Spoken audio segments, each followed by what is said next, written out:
الحمدللہ رب العالمین والصلاة والسلام علی سید الانبیاء والمرسلین اما بعد فاعوذ باللہ من الشیطان الرجیم بسم اللہ الرحمن الرحیم۔ آگے فصل فی تمام احکام الوضوء، فصل وضو کے تمام احکام کے بیان میں، وضو کے تمام احکام کے بیان میں، سارے کے سارے وضو کے ادھر سے احکام بیان کریں گے، ٹھیک ہے۔ کہتے ہیں یاجب غسل ظاہر اللحیۃ الکثۃ، واجب ہے دھونا گھنی داڑھی، لحیہ کہتے ہیں داڑھی، گھنی داڑھی کے ظاہر کو، گھنی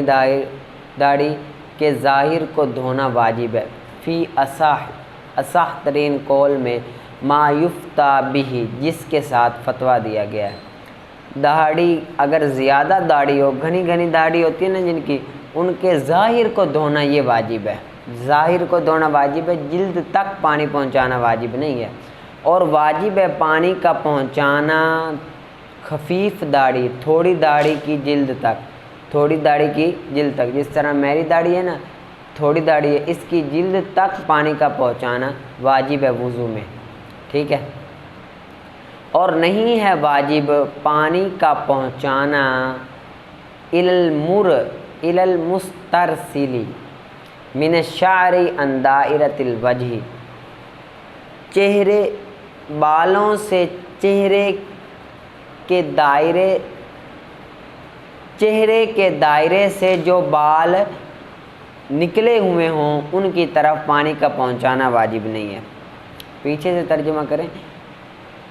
چہرے کے دائرے سے جو بال نکلے ہوئے ہوں ان کا واجب نہیں ہے، واجب پانی کا پہنچانا چہرے کے دائرے سے نکلے ہوئے بالوں کی طرف، نکلے ہوئے بالوں کی طرف، ٹھیک ہے۔ یعنی کہ یہ چہرہ ہے نا، چہرہ، اس سے جو نکلے ہوئے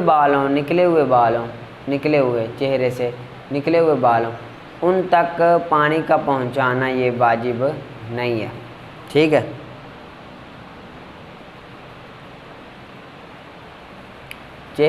یہ چہرے کا دائرہ ہے، اس سے جو لٹکے ہوئے بال ہوں، نکلے ہوئے بال ہوں ان تک پانی کا پہنچانا یہ واجب نہیں ہے۔ چہرے کے دائرے سے بالوں کے نکلے ہوئے کی طرف پانی کا پہنچانا واجب نہیں ہے، اور نہ ہی اس کی طرف جو مل جائے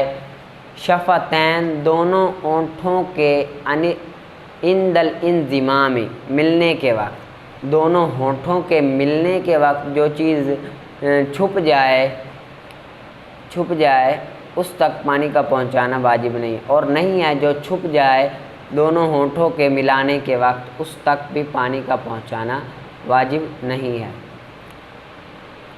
اور اگر مل جائے انگلیاں مل جائے، یا لمبے ہو جائیں ناخن، تالا لمبے ہو جائیں ناخن ظرف، پس چھپ جائیں پورے، اس کے پورے چھپ جائیں، پورے، یہ پورے بولتے ہیں، یہ کیا بولتے ہیں؟ پورے چھپ جائیں، یا ہو اس میں جو مانے ہو پانی کے، جو منع کرے پانی کو، یا ہو ناخنوں میں کوئی چیز ایسی جو منع کرے پانی کو، جس طرح کے ایجین، گوندا ہوا آٹا، یعنی کہ ناخن بڑے ہیں، پورے چھپ گئے ہیں ناخنوں میں، اب گوندا ہوا آٹا اگر آ گیا ہے تو اس کا نکالنا واجب ہے، کیونکہ اس کے ہوتے ہوئے پانی اندر نہیں جا سکتا، تو ان کو نکالے پھر وہ کرے، ٹھیک ہے۔ اور واجب ہے دھونا وہ جو اس کے نیچے ہو، یعنی کہ اس کو نکالے اور اس کے نیچے والی جگہ کو دھونا، یہ کیا ہے؟ واجب ہے۔ جگہ کو دھونا کیا ہے؟ واجب ہے۔ آپ نے اتنا یاد کر کے آنا ہے، اچھی طرح سے یاد کرنا ہے، ترجمہ بھی اچھی طرح سے یاد کرنا ہے، اور تھوڑا تھوڑا آپ نے مفہوم بھی یاد کرنا ہے، جس طرح سے میں کراتا ہوں۔ آگے نحو کے، اس میں غیر متمکن کے آپ نے تمام پڑھ لیے تھے، اب آگے فعل مضارع کے، فعل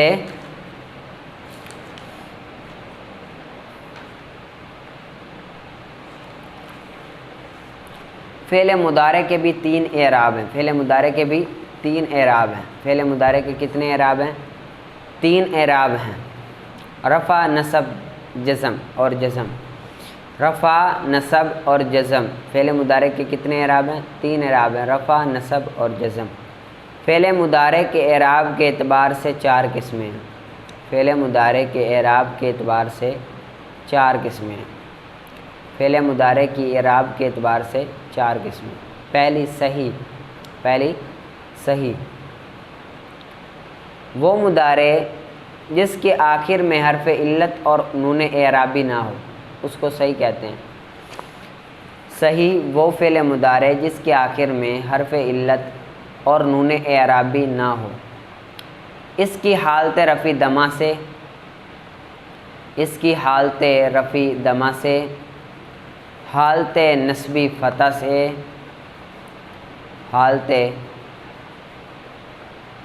اس کی حالت رفع دمہ سے،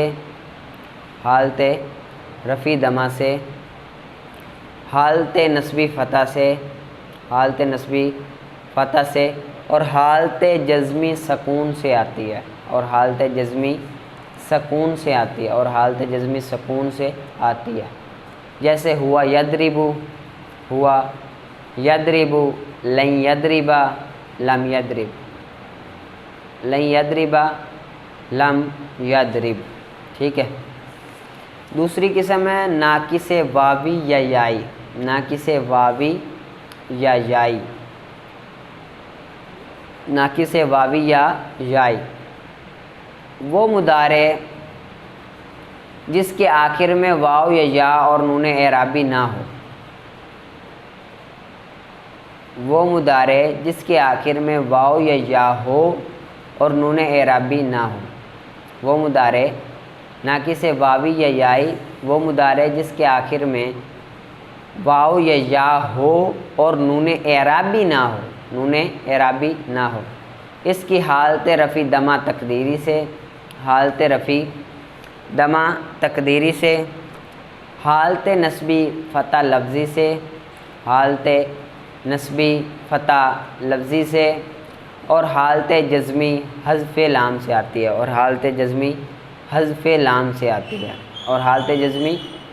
حذف لام سے آتی ہے۔ واوی کی مثال جیسے، واوی کی مثال جیسے ہوا یغزو، ہوا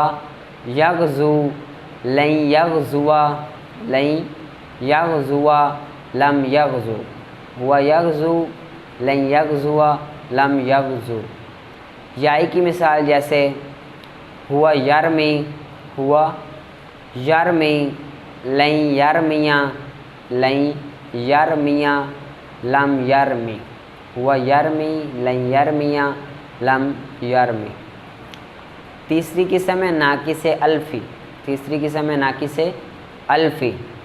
وہ مضارع جس کے آخر میں الف ہو اور نون اعرابی نہ ہو، وہ مضارع جس کے آخر میں الف ہو اور نون اعرابی نہ ہو، جس کے آخر میں الف ہو اور نون اعرابی نہ ہو، اس کی حالت رفع دمہ تقدیری سے، اس کی حالت رفع دمہ تقدیری سے، اور حالت نصبی فتح تقدیری سے، اور حالت نصبی فتح تقدیری سے، اور حالت جزمی حذف لام سے آتی ہے، اور حالت جزمی حذف لام سے آتی ہے، اور حالت جزمی حذف لام سے آتی ہے۔ جیسے ہوا یرضا، ہوا یرضا، لن یرضا، لن یرضا، لم یرضا، لم یرضا، ہوا یرضا، لن یرضا، لم یرضا، ٹھیک ہے۔ چوتھی قسم ہے مضارع بنون اعرابی، مضارع بنون اعرابی، مضارع بنون اعرابی، وہ مضارع جس کے آخر میں نون اعرابی ہو، وہ مضارع جس کے آخر میں نون اعرابی ہو، وہ مضارع جس کے آخر میں نون اعرابی ہو، اس کی حالت رفع بس ثبوت نون سے، حالت رفع بثبوت نون سے، اور حالت نصبی و جزمی حذف نون سے آتی ہے، اور حالت نصبی و جزمی حذف نون سے آتی ہے۔ حالت رفع بثبوت نون سے اور حالت نصبی و جزمی حذف نون سے آتی ہے، جیسے یضربانی یضربون، یضربانی یضربون، ٹھیک ہے۔ لن یضربا لن یضربو، لن یضربا لن یضربو، لم یضربا لم یضربو، لم یضربا لم یضربو، یضربانی یضربون،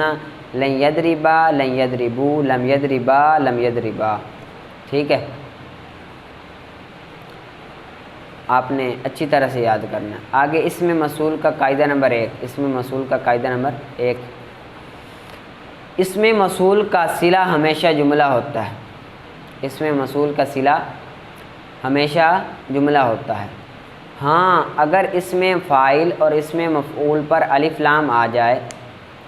اس میں فاعل اور اس میں مفعول پر الف لام داخل کر دیا جائے، اس میں فاعل اور اس میں مفعول پر الف لام داخل کر دیا جائے تو وہ الف لام بمعنی اللہ زی کے ہوگا، تو وہ الف لام بمعنی اللہ زی کے ہوگا، اور وہ الف لام بمعنی اللہ زی کے ہوگا۔ اس میں فاعل اور اس میں مفعول کو اس کا صلہ بنائیں گے، اس میں فاعل اور اس میں موصول کو اس کا صلہ بنائیں گے، اس میں فاعل اور اس میں مفعول کو اس کا صلہ بنائیں گے، لیکن وہ صلہ جملہ نہیں ہوگا، لیکن وہ صلہ جملہ نہیں ہوگا، لیکن وہ صلہ جملہ نہیں ہوگا بلکہ شبہ جملہ ہوگا، لیکن وہ صلہ جملہ نہیں ہوگا بلکہ شبہ جملہ ہوگا، لیکن وہ صلہ جملہ نہیں ہوگا بلکہ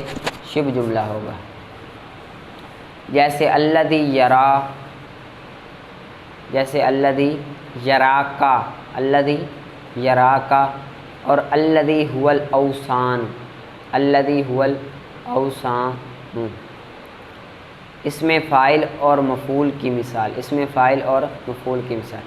الضارب والمضروب، الضارب والمضروب، ٹھیک ہے۔ آگے قاعدہ نمبر 2، قاعدہ نمبر 2، اس میں فاعل اور مفعول پر، اس میں فاعل اور مفعول پر اگر الف لام آ جائے، اگر الف لام آ جائے تو دیکھیں گے، تو دیکھیں گے اس میں فاعل اور اس میں مفعول پر اگر الف لام آ جائے تو دیکھیں گے کہ اگر وہ صیغہ واحد مذکر کا ہے، دیکھیں گے کہ اگر وہ صیغہ واحد مذکر کا ہے تو بمعنی اللہ زی کے ہوگا، تو وہ بمعنی اللہ زی کے ہوگا۔ اگر وہ صیغہ تثنیہ مذکر کا ہے، اگر وہ صیغہ تثنیہ مذکر کا ہے تو بمعنی اللہ زانی، تو بمعنی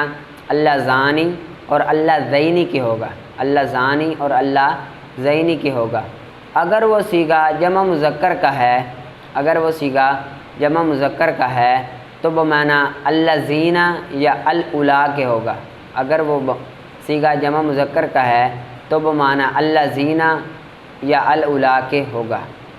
اگر وہ صیغہ واحد مؤنث کا ہے، اگر وہ صیغہ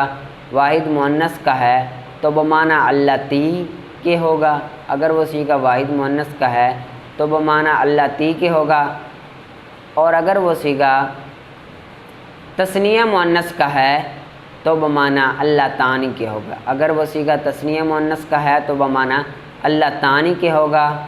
اور اللہ تینی کے ہوگا، اللہ تانی اور اللہ تینی کے ہوگا۔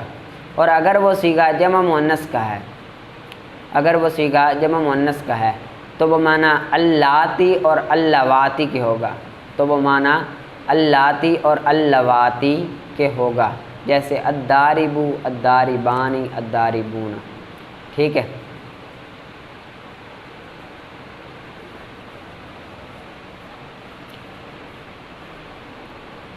آگے قاعدہ نمبر 3، قاعدہ نمبر 3، اس میں موصول کے بعد اگر جار مجرور یا ظرف آ جائے، اس میں موصول کے بعد اگر جار مجرور یا ظرف آ جائے تو جار مجرور کو کسی فعل معذوف کے متعلق کر کے جملہ فعلیہ خبریہ بنا کر اس میں مصول کے بعد اگر جار مجرور یا ظرف آ جائے تو جار مجرور کو کسی فعل معذوف کے متعلق کر کے جار مجرور کو کسی فعل معذوف کے متعلق کر کے جملہ فعلیہ خبریہ بنا کر اس میں مصول کا صلہ بنائیں گے اس میں مصول کے بعد اگر جملہ فعلیہ جار مجرور یا ظرف آ جائے تو جار مجرور یا ظرف کسی فعل معذوف کے متعلق کر کے جملہ فعلیہ خبریہ بنا کر اس میں مصول کا صلہ بنائیں گے، ٹھیک ہے،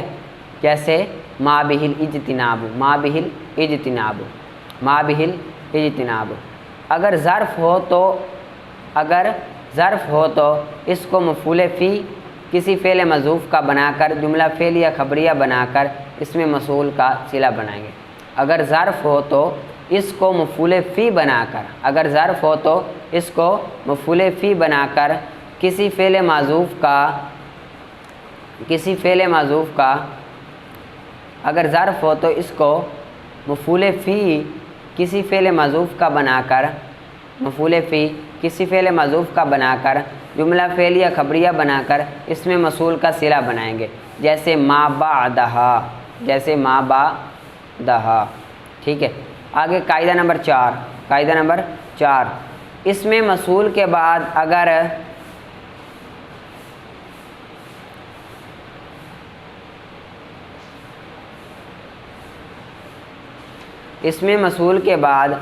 اکیلا اسم آ جائے تو وہاں غائب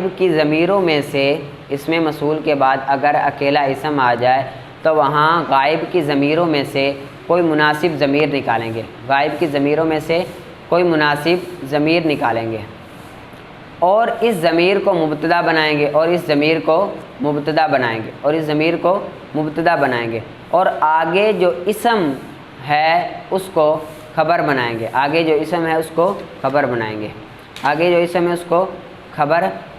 مبتدا اور خبر مل کر جملہ اسمیہ خبریہ ہو کر مصول کا صلہ ہوا مصول اپنے صلہ سے مل کر پچھلے جملے کی جز بن جائے گا، جیسے قام الذی عالم ای ہوا عالم۔ دوبارہ قاعدہ نمبر 4 اس میں مصول کے بعد اگر اکیلا اسم آ جائے تو وہاں غائب کی ضمیروں میں سے کوئی مناسب ضمیر نکالیں گے اور اس ضمیر کو مبتدا بنائیں گے اور آگے جو اسم ہوگا اس کو خبر بنائیں گے۔ مبتدا اور خبر مل کر جملہ اسمیہ خبریہ ہو کر مصول اپنے صلہ سے مل کر پچھلے جملے کی جز بن جائے گا، جیسے قام الذی عالم ای ہوا عالم۔ آگے قاعدہ نمبر 5 ما مصولہ کے بعد اگر من آ جائے تو وہ من بیانیہ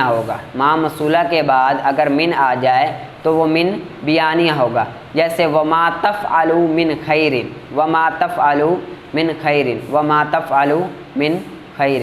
ٹھیک ہے۔ آپ نے اس کو اچھی طرح سے یاد کرنا ہے اور پیچھے سے بھی ہر روز ضرور دہرانا ہے، بھولنا نہیں ہے، ٹھیک ہے۔